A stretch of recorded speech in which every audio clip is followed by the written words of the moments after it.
நாராயணியம். இன்னைக்கு நம்ம சாப்டர் 23 நுழைய போறோம். சாப்டர் 23 ஃபர்ஸ்ட் ஸ்லோகத்தை பார்க்கலாம். ராஜேதசஸ்து பகவன் நபரோஹி தக்ஷக த்வத்சேவனம் வ்யதித சர்க விவృత్తి காமக ஆவிர்பபூவி ததகால சதஷ்டபாகுகு தஸ்மை வரம் தரிததாஞ்ச வதூமசிக்மி. இந்த சாப்டர் போறதுக்கு முன்னாடி நம்ம கொஞ்சம் பழைய சாப்டர்ல ஒரு ரிவிஷன் மாதிரி பண்ணிட்டு இந்த சாப்டருக்கு வரலாம். 16வது சாப்டர்ல நாம பார்த்தோம், இந்த பிரம்மாவோட புத்திரனான தக்ஷ பிரஜாபதிக்கும் ஸ்வயம்பு மனு சதரூபை இவர்களுடைய ஒரு பெண்ணான பிரசூதிக்கும் திருமணமாகி அவர்களுக்கு 16 பெண் குழந்தைகள் பிறந்தன அப்படிங்கிறத பார்த்தோம். அந்த 16 பெண் குழந்தைகள்ல ஒரு பொண்ணு சதி, இவள் தான் சிவனை திருமணம் செய்து கொண்டார் என்றெல்லாம் பார்த்தோம். இந்த தக்ஷன் தான் தக்ஷன் பண்ணின யஜ்ஞத்துக்கு சிவனை அழைக்கல. அதனால சிவன் கோபம் அடைந்து தக்ஷனோட தலை வெட்டப்பட்டு பின்ன ஆட்டு தலையை வச்சு அந்த யஜ்ஞத்தை முடிச்சார் அப்படின்றதெல்லாம் கேள்விப்பட்டோம். இதே போல 19வது சாப்டர்ல நாம பார்த்தோம், பிரச்சேதசர்கள் இவர்கள் மாரீச்சா அப்படிங்கிற ஒரு மரங்களின் மகளை திருமணம் செய்து கொண்டு அவளுக்கும் தக்ஷன் என்ற ஒரு மகன் பிறந்தான். அந்த ஸ்வயம்பு மனு சதரூபையோட காலத்துல அந்த தக்ஷனே தான் அடுத்த பிறவிலையும் தக்ஷனாக பிறக்கிறான். இந்த பிறவிலையும் அவனுக்கு பேர் தக்ஷன். இதை நம்ம 19வது சாப்டர்ல பார்த்தோம். இப்போ இந்த சாப்டர்ல பட்டத்திரி என்ன சொல்றாருன்றத பார்க்கலாம். ஃபர்ஸ்ட் ஸ்லோகத்துல என்ன சொல்றாருன்னா, தக்ஷன், இந்த 2வது தக்ஷனை பத்தி இப்ப பேசுறோம். ஃபர்ஸ்ட் தக்ஷன் இல்லை. இந்த 2வது தக்ஷன் படைப்பு தொழிலை செய்ய ஆசைப்பட்ட போது உன்னை ஆராதனை செய்ய நீயும் 8 கைகளோடு அவருக்கு முன்னாடி தோன்றி வரத்தை கொடுத்து அசிக்னி என்ற ஒரு மனைவியையும் அவன் பெற்றான், அவனுக்கு நீ கொடுத்தாய் அப்படிங்கிறது பார்க்கிறோம். 2வது ஸ்லோகத்துல இவர்களுக்கு இந்த தக்ஷனுக்கும் அசிக்னிக்கும் 11,000 குழந்தைகள் பிறந்தனர். ஆனா அவ எல்லாரும் நாரதரோட உபதேசத்தை கேட்டு படைப்பு தொழிலில் ஈடுபடாம பகவத் சேவையிலேயே நாங்க பக்தி மார்க்கத்தையே நாங்க ஃபாலோ பண்ணுவோம் அப்படின்னு சொல்லிட்டு அவ இந்த படைப்பு தொழிலுக்கு உடன்படாத காரணத்தால் தக்ஷனுக்கு கோபம் வந்தது. தக்ஷனுக்கு கோபம் நாரதருக்கு நீ ஒரு இடத்துலயே இருக்க மாட்ட அப்படிங்கிற ஒரு சாபத்தை கொடுத்தார். இது நாரதருக்கு சாபம் இல்லை, இது அவருக்கு ஒரு பிளெஸ்ஸிங்கா அவர் நினைச்சிருந்தார். அதனாலதான் நாம நாரதரை திரிலோக சஞ்சாரி அப்படின்னு சொல்றோம். 3வது ஸ்லோகத்துல என்ன சொல்றாருன்னா, அதுக்கப்புறம் அவருக்கு அந்த தக்ஷனுக்கும் அந்த அசிக்னிக்கும் 60 புதல்விகள், அதாவது மகள்கள் பிறந்தனர். அப்படி வம்ச விருத்தி ஆச்சு. ஒரு மகள் வழி பேரனோட மகன்தான் விஸ்வரூபன். இந்த விஸ்வரூபன் யாருன்னா, இவனோட ரோல் ரொம்ப இம்பார்ட்டன்ட் பாகவதத்துல. இவர் தான் இந்த நாராயண கவச்சம் அப்படிங்கிற ஸ்லோகத்தை எழுதினவர் தான் இந்த விஸ்வரூபன். அந்த ஸ்லோகத்தை நமக்கு கொடுத்ததே அவர் தான். இந்த நாராயண கவச்சத்தை சொல்லி தான் தேவர்களுக்கும் அசுரர்களுக்கும் போர் நடந்த போது இந்த நாராயண கவச்சத்தை விஸ்வரூபன் உபதேசிக்க அதை இந்திரனும் விடாமல் சொல்ல அந்த தேவர்கள் அசுரர்கள் போர்ல தேவர்களுக்கு வெற்றி கிடைத்தது. அப்பேற்பட்டதுதான் இந்த நாராயண கவச்சத்தோட மகிமை. இதை பாகவதத்துல 6வது ஸ்கந்தத்துல 40 ஸ்லோகங்களா வியாசர் எழுதியிருக்க. 4வது ஸ்லோகத்துல என்ன சொல்றாருன்னா, சூரசேன தேசம்னு ஒரு தேசம் இருந்தது. இந்த தேசத்தை சித்திரகேது அப்படிங்கிற ராஜா ஆண்டு வந்தான்.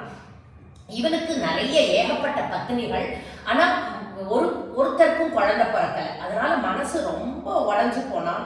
தன்னுடைய குருவான தன்னுடைய முனிவரான அந்த அங்கிரஸ் அப்படிங்கிறவர் அவரை ரொம்ப பிரார்த்தனை பண்ணினான், எப்படியும் குழந்தை வேணும்னு. அவ எவ்வளவோ அட்வைஸ் பண்ணினான், ஆனா அவன் கேட்கல. எனக்கு குழந்தை வேணும் வேணும் அப்படின்னா, அதனால அவர்களுடைய அருள்னால, அவர்களுடைய ஒரு ஆசீர்வாதத்தினால இந்த சித்திரகேதுக்கு ஒரு பையன் பிறந்தான். ஒரு மனைவிக்கு ஒரே ஒரு பையன் பிறந்தான்.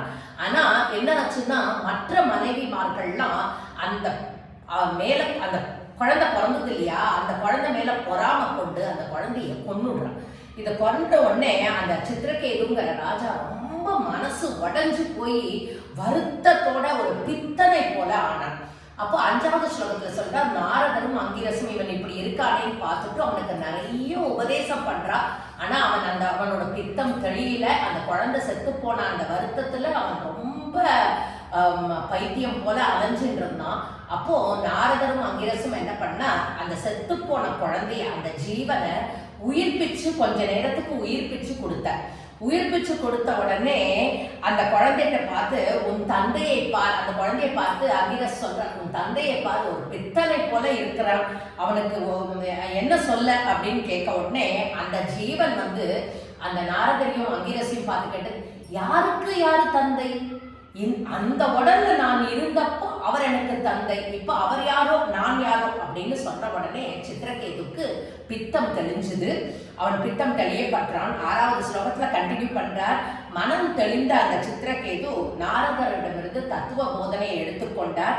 ஆதிசேஷ ஸ்வரூபனான உன்னை, குருவாயூரப்பா, உன்னை தியானம் செய்து 7 நாட்களில் வித்யாதரர்கள்னா என்னன்னா, they are supernatural human beings, they are also called as demigods.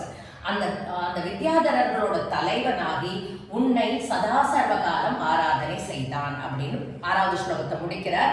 7வது ஸ்லோகத்துல அந்த ஆராதனையில் மிகவும் மனம் மகிழ்ந்து நீ என்ன பண்ணினா, வெண்மை நிறம் கொண்டு 1000 தலைகள் கொண்ட ஆதிசேஷ ரூபத்தில் அவனுக்கு தரிசனம் கொடுத்து ஆத்ம தத்துவத்தை உபதேசம் செய்தாய் அப்படின்ட்டு, உபதேசம் செய்துவிட்டு நீ மறைந்தாயே அப்படின்னு முடிக்கிறார் 7வது ஸ்லோகத்தை.